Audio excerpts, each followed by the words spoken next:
The Oklahoma Sooners lose again, this time 27-24 to the Oklahoma State Cowboys. What a terrible way to end Bedlam. We'll talk about everything that went down in this game on today's episode of Locked On Sooners.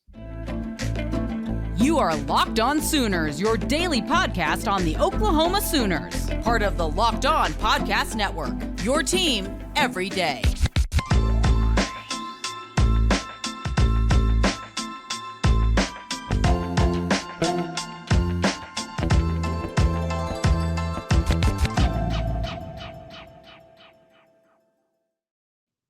What's up, Sooner Nation? Welcome to Locked On Sooners. Thank you for making Locked On Sooners your first listen every single day. Today's episode is brought to you by Game Time. Download the Game Time app, create an account, and use code Locked On College for $20 off your first purchase over at Game Time. My name is John Williams. You can follow me on Twitter at John9Williams. He's Josh Helmer. You can follow him on Twitter at JoshOnRef. You can also hear him Monday through Friday from 9 to noon on the KRF Sports app. And Josh, it was a bummer, man. It was a game that the Oklahoma Sooners had plenty of opportunities to win. 3 turnovers in the game, 8 penalties for 55 yards, and maybe a little bit of an assist from the officiating crew in Stillwater. And the Oklahoma Sooners, I say an assist, but maybe a roadblock is a better way to describe it. The Oklahoma Sooners just couldn't overcome the 3 turnovers, the 55 yards of penalties, especially the 35 yards on the touchdown that put Oklahoma State up 24-21 that included a defensive pass interference, a Brent Venables unsportsmanlike conduct penalty. There was so much that went on in this game. Yes, the officiating was a big part of it, and we'll get into some of that as well. But let's just start with what we saw from the Oklahoma Sooners on the field today, Josh. Well, it wasn't good enough. Wasn't good enough from Oklahoma. Officiating aside, the Drake Stoops play, I'm sure we'll talk about in detail. And the one touchdown drive for Oklahoma State was obviously penalty aided as well. But Oklahoma was not good enough in this game, John. The officiating aside, Oklahoma gets off to a bad start defensively. They give up the early touchdown. You come right back and answer with the long Gavin Sawchuk run. Get obviously the football back. But then I don't know. Was it a bad snap to Barnes? What was the situation there? You fumble the football away. Oklahoma State goes and scores. Then you can't get anything going offensively again. Oklahoma State tacks on another score. So it was, even though you responded with that big Gavin Sawchuk run, and it looked like the next drive was off to another great start for you, John. The miscue, right? That sort of sets the table for how the rest of the game was going to go, whether it was Rame snapping back somewhere he shouldn't, or Barnes wasn't ready for it, and then he tries to give it to the quarterback. It was a discombobulated day for Oklahoma that did not have enough execution. And again, it was magnified for Oklahoma on the road, John, something you can't do, which is another poor start on the road. Yeah, the poor start did not help matters. And this is a Jeff Lebby conversation that we'll have at some point in this show, but that play call, man, it just has to go away. The running back direct snap, it's not working. When Gavin Sawchuk took it, 2 weeks ago against UCF, it did not work out well for Gavin Sawchuk either. He bobbled the ball and then took a big loss, or maybe he even just outright fumbled it and then took a bad loss on the play and that was early in the game as well. Why? There's no reason to do that. Just run your offense and run the football. Quit trying to be so cute with the ball and just play freaking football. Let your quarterback take the snaps. But I say that, and a little bit later in the game, as Oklahoma is trying to mount, another comeback or get, I can't remember exactly what the score was at this point, but Andrew Rame snaps it into the shins of Dillon Gabriel, and that ball bounced so perfectly right back to the Oklahoma State defensive line that it was meant to be. I mean, it just was meant to be, because a football does not bounce that perfectly where it hits him in the shins and then goes straight through all the offensive linemen's legs right to the defensive line, and nobody has a chance to get it and corral it. That was dumb and stupid, and I hated every bit of it, especially the pictures I saw on for those of you, we have a service where we can get all the USA Today photos and stuff from the Oklahoman. Well, there's a picture of Dillon Gabriel trying to go recover that football. He ends up underneath one of his offensive linemen's tushes. We'll just say that much. But I just hate every visual of that play. But there's so many things that Oklahoma didn't do well enough in this game that is crazy to think. Like, they still had a chance to win the game, even though they didn't do enough, because this was not a good Oklahoma State defense, and they were able to run the football effectively. They were able to throw the football effectively, and yet you can't turn the ball over 3 times and expect to win a football game. That's really what it comes down to. It's an age-old adage. You turn the ball over, you lose the turnover battle, you're going to lose the game more likely than not. And Oklahoma had a chance to win the game, but the turnovers, they killed them. They absolutely killed them. The mental miscues, the false starts, like so many pre-snap penalties in this game that set them back into, 2nd and 15 situations, 3rd and 15s, that it was just mind-boggling. It was mind-boggling. Just watch the football. And again, it's wide receiver false starts that we're seeing out of this team, and not just offensive lineman false starts. The offensive line, you can kind of understand because you're not looking at the ball. You're looking at the guy you got to block, and it is a loud, hostile environment. But for the wide receivers, it's just inexcusable for them to have false start penalties. But yet we see it every single week with this team right now, and it's getting aggravating. Everybody had a hand in this thing for Oklahoma again, right? Defensively did not get off to the start that you wanted, though obviously along the way, your offense set you up in some bad situations defensively. We know that to be true too, but offense, defense, special teams, nobody's comes out of this thing clean like they played this perfect game and one side of the football totally lost it, right? You missed a field goal in this game. And yet, having said that, this week, go to bat here a little bit for the defense, John, to where you're also not going to probably play perfect a lot of times defensively, or there's going to be ups and downs where a squad gets you for a drive or two, because guess what? They've got players like an Ollie Gordon that can go out and execute and make some things happen too, right? Well, Oklahoma's defense gets off to that start where it wasn't very good, right? It wasn't very good. You give up 17 early points again, obviously aided by the one turnover there by Oklahoma, and yet they buckle down throughout a large portion of this game, John. You come out and you have the interception that Dillon Gabriel throws. That's why I say everybody's got a hand in it. Dillon Gabriel, mostly a good game, right? But he gets pressured on one snap. It's a bad decision. Didn't need to force that football. He forces the football. You give away your first possession of the second half where you were driving down for a tying field goal or the go-ahead score. Okay, come back, get the stop, get the turnover on downs. Go score, feel like you're in control. Then guess what happens? Another turnover on downs for Oklahoma State.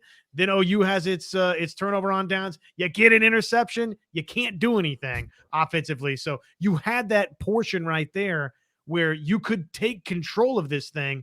And the defense, though it didn't start great, they gave you that sequence of events where they got the turnover on downs. They got another turnover on downs. They came away with an interception, just like the end of the football game at Kansas last week, right? Where you forced the missed field goal, came away with the 2 interceptions, and the offense could not deliver. Yeah, that's what it comes back to for me too, is the defense played well enough for the Oklahoma Sooners to win this game, despite being handed some pretty poor, field position at times. After the shin fumble, the Oklahoma State Cowboys, they're in the red zone, but Oklahoma holds them to a field goal to give you an actual shot at winning this game. I mean, they held Oklahoma State to 5 of 15 on 3rd down, 1 of 4 on 4th down, and did a really nice job on Ollie Gordon, especially in short yardage situations. Like, they were really good in those moments. They didn't play a great game themselves, but they played well enough for you to win this game. You should be able to score 30 points on this Oklahoma State defense, and you weren't able to do that in this one. Again, we got so much to talk about, but the offense is a big part of why this game did not go Oklahoma's way in this one. We'll talk more about this game, and we'll have so much more to say about the officiating, Jeff Lebby, all of that on today's episode of Locked On Sooners. Stick with us after the break. And okay, you may not be wanting to get tickets right now, but there's some great ticket deals available for you over at the Game Time app. If you're looking for concerts, music venues, musical theater, the show, Hamilton's coming around. If you're looking for tickets to whatever event, go to Game Time. The Oklahoma City Thunder, they're getting going right now too. But hey, look, if you're looking for a Black Friday after Thanksgiving affair, you can get tickets on the Game Time app right now. There's some great options available to you. I'm looking at right now, $52, section 226, row 18. That's a pretty nice looking view over on the Game Time app. Go download it in your app store or the Google Play Store. They got great deals up to the minute and even for an hour after the game.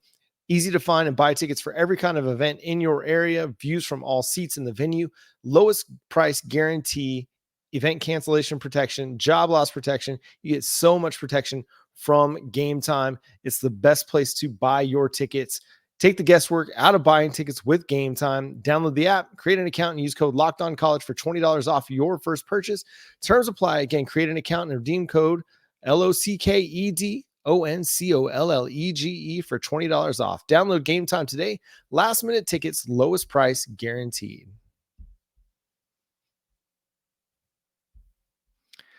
All right, Josh, where should we go next? Should we go to the Jeff Lebby discussion?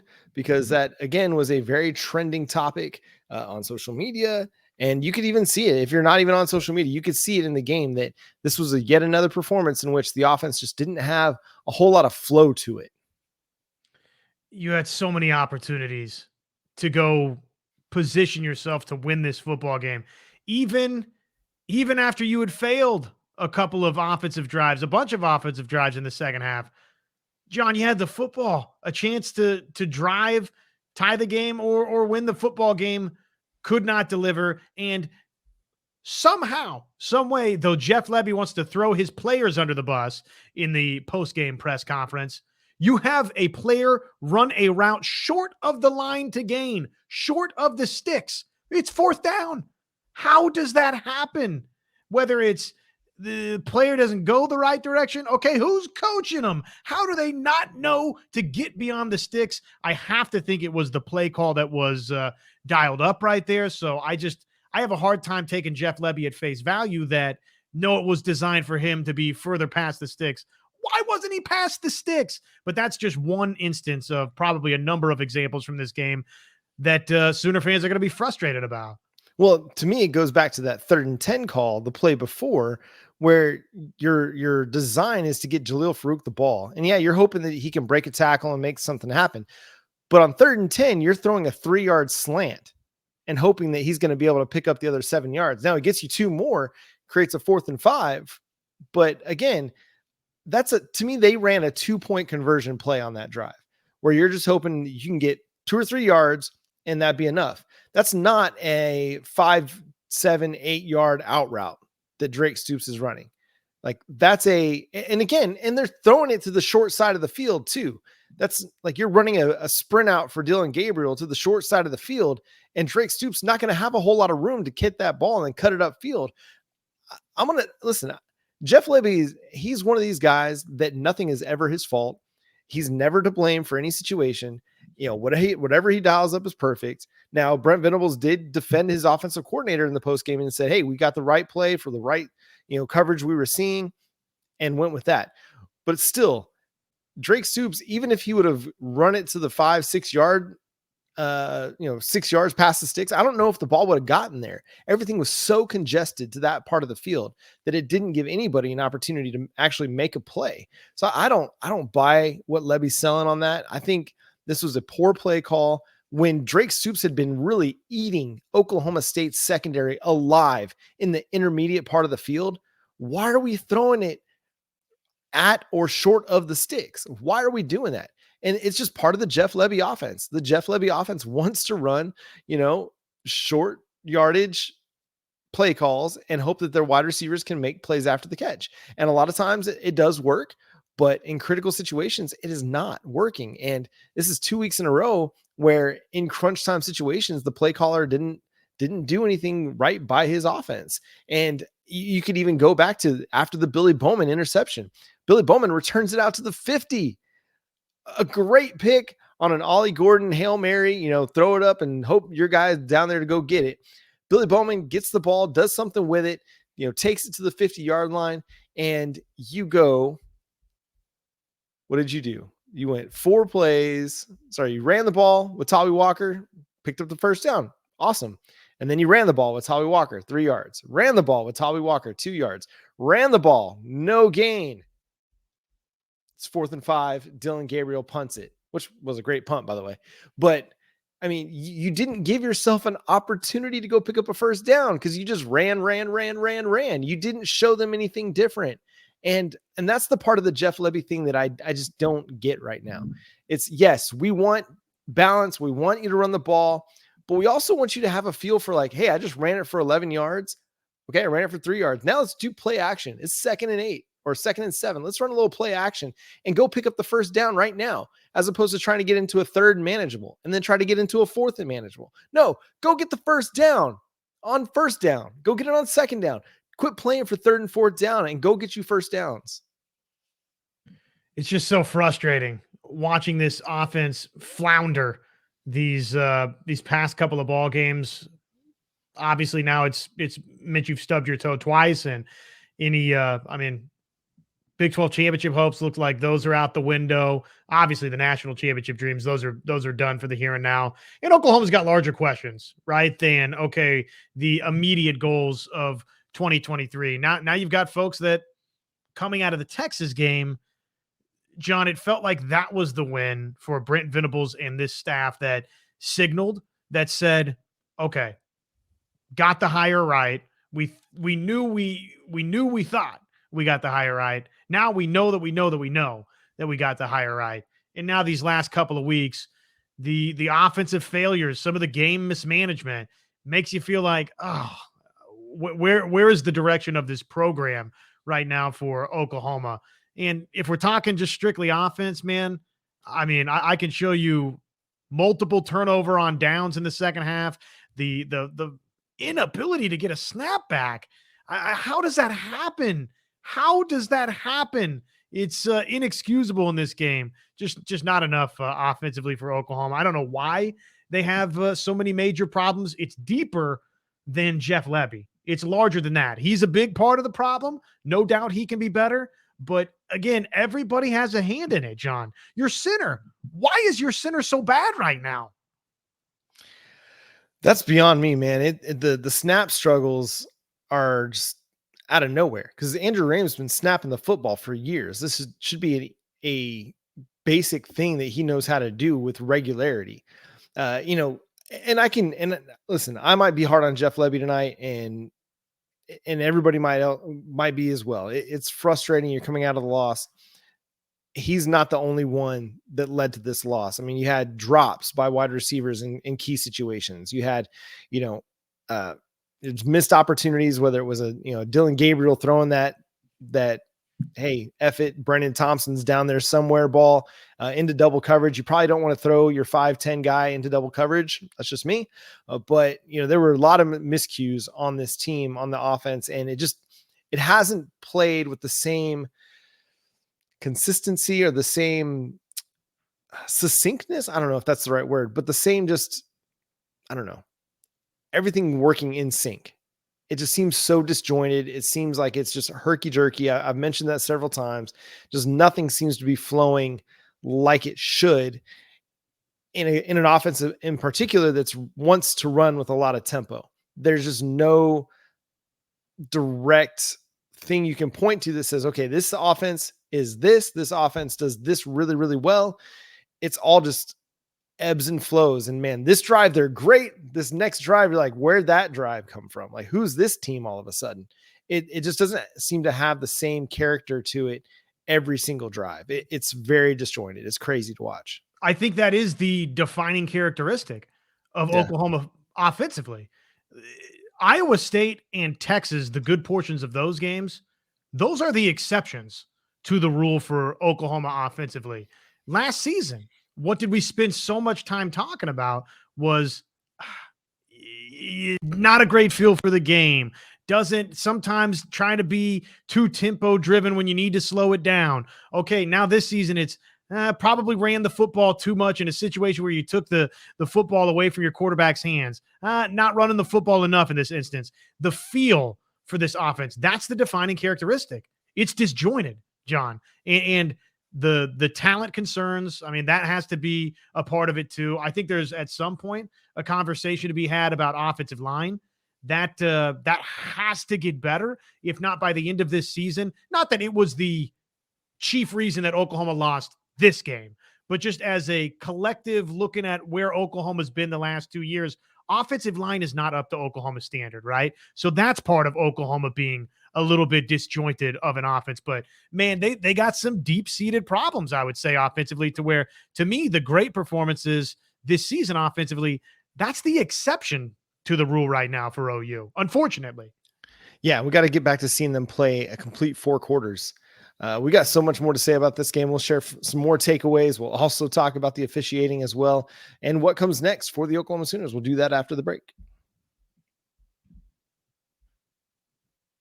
There's only one place that you need to be for daily fantasy sports. They make it so easy. Prize Picks. You can place your entry in 60 seconds or less. They got some really cool stuff going on too. With basketball season here, you can now pick combo projections across football and basketball from their specials league. What does that mean? It's a league specifically designed for combo projections that includes 2 or more players from different sports or leagues. For example, LeBron James plus Travis Kelce at a 10.5 combo of 3-pointers made plus receptions. Just more or less. What do you like? Do you like more? Do you like less?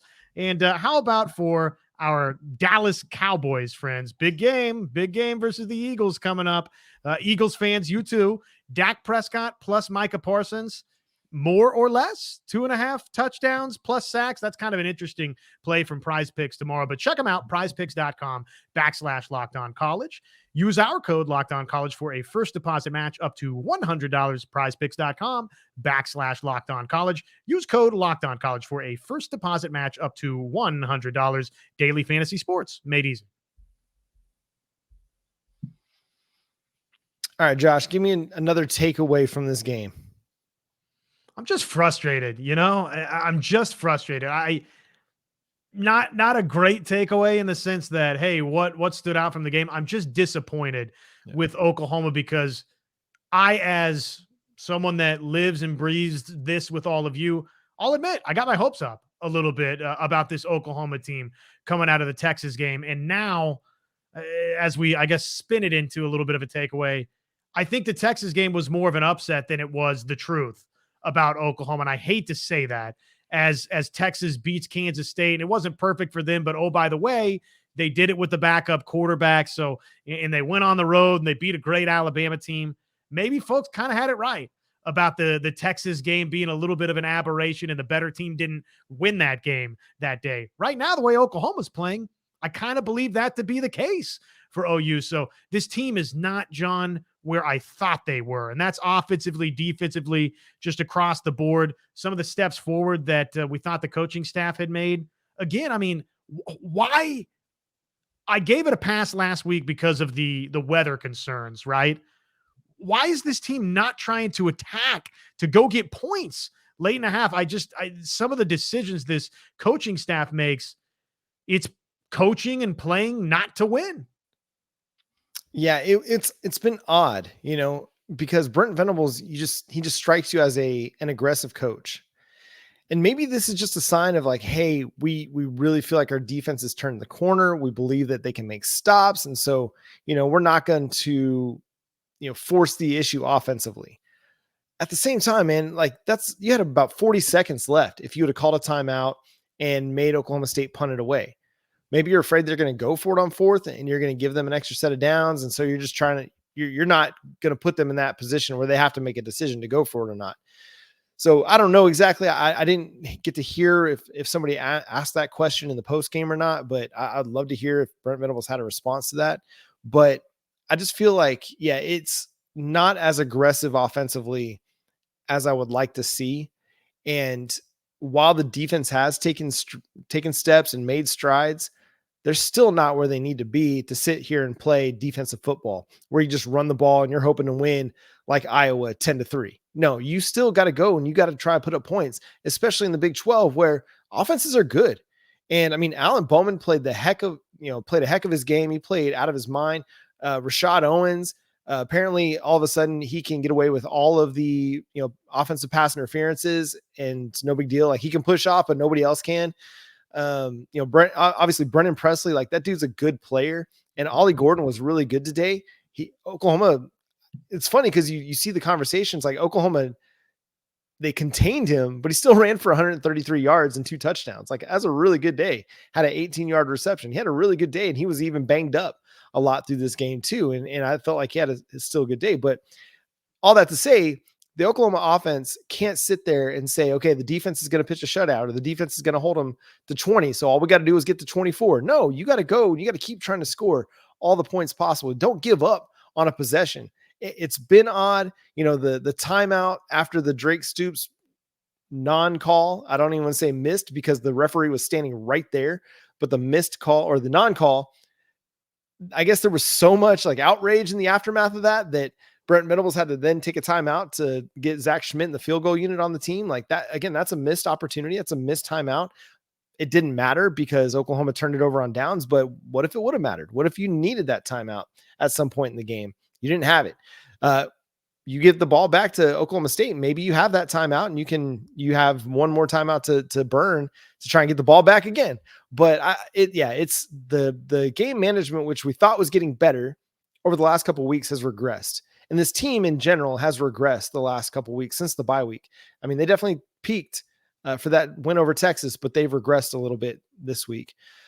On the officiating, man, not only was it the Drake Stoops, I want to talk about that one, but the call on Brent Venables for the unsportsmanlike conduct after the Makari Vickers defensive pass interference, man, I've seen coaches get away with way more than what they flagged Brent Venables for. They came back on the replay, and I mean, yeah, he ran up and he said something to the official, and it was not within 2-3 seconds. It felt like really quick that the ref pulled the flag and he launched that sucker into the air. He was like not having it from Brent Venables.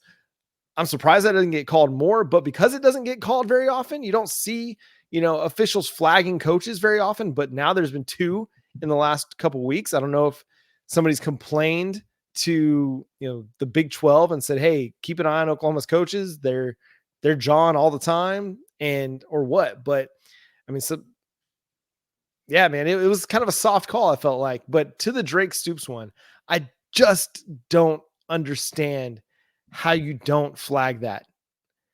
That's such a key moment in the game. And yes, we've talked through all of the ways that Oklahoma missed opportunities in this game, but this was one that should have been called, had to be called, and it was not called.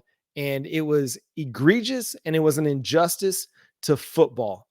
That is a play that has to be called because it is 100% pass interference.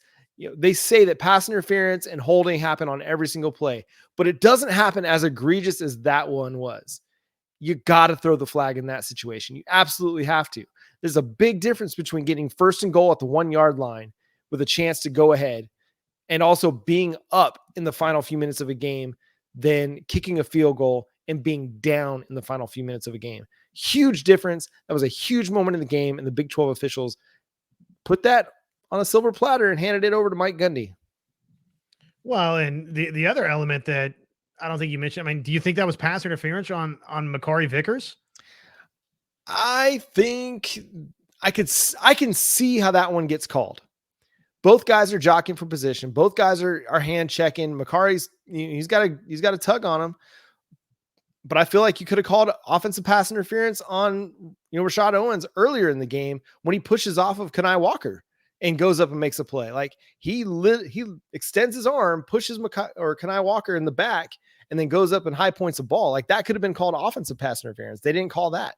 There was so many times that they could have called play penalties. I feel like on Owens in particular, because he was getting away with a lot.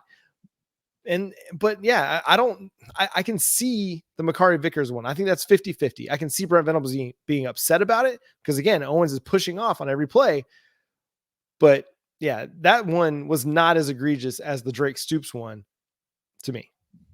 Well, and I think it was a bad call on Vickers, but and I think you can make that argument. I think it's fair to make that argument because again, Rashad Owens is sitting there pushing off Makari Vickers at the same time as Makari is trying to play the ball. It's a no call. It's 2 guys fighting for the football on a big 3rd down play.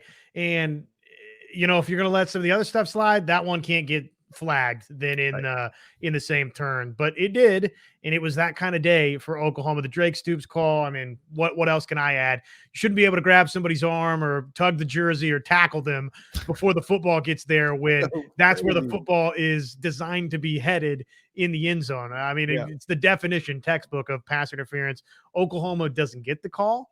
It's disappointing because it's back-to-back trips. You lost a game in Stillwater that you might have won the game if you get those two defensive pass interference calls in that end zone that you don't get. But the bottom line is the bottom line is the bottom line. That defensive pass interference aside, you win the game. If you don't have the two fumbles, if you don't have the interception by Dillon Gabriel, if you tackle a little bit better earlier in this game. I mean, we haven't even dove into that. Maybe that's the next conversation in our next edition. What has happened to the ability of this team to tackle ball carriers? I mean, why are they missing so many tackles, especially early in this game? So, look, it's a bad call. They missed it. It clearly, you could make an argument, maybe cost Oklahoma the football game. We can't totally play the hypotheticals game because we don't know what would have happened next, but you got a pretty good indication OU probably is going to at least temporarily grab the lead right there. And yet, unfortunately, the rule is the rule with football, which is they just weren't good enough in other instances, John, to make it to where that singular call wasn't one of the deciding factors. Instead, it winds up being a deciding factor because Oklahoma just made the other mistakes to go along with it. Yeah, they allowed that to be a pivotal part of the game.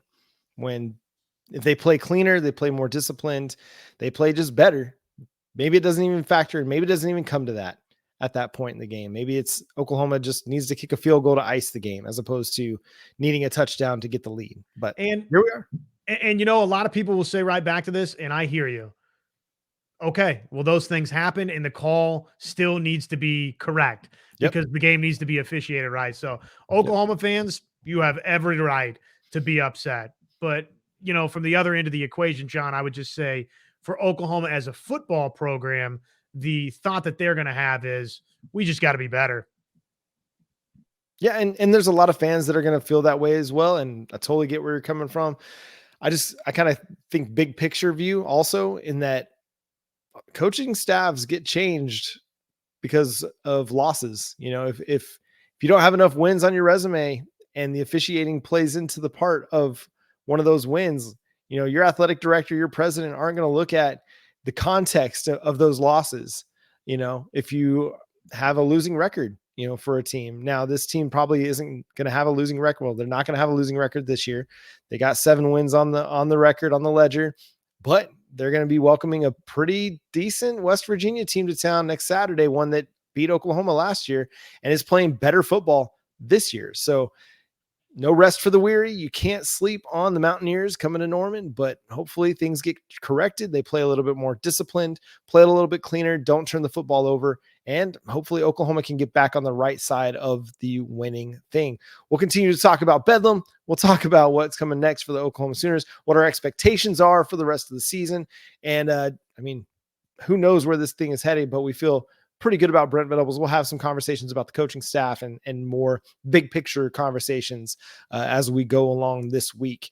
But we'll get you ready for West Virginia as well later in the week. But follow Josh on Twitter at JoshOnRef, myself at John9Williams. The show is at Locked On Sooners. Subscribe to the show wherever you get your podcasts. We're free and available on all podcast platforms and on YouTube. Hit that notification bell to let you know when new episodes drop. But until next time, he's Josh. I'm John. Talk to you later. Boomer Sooner.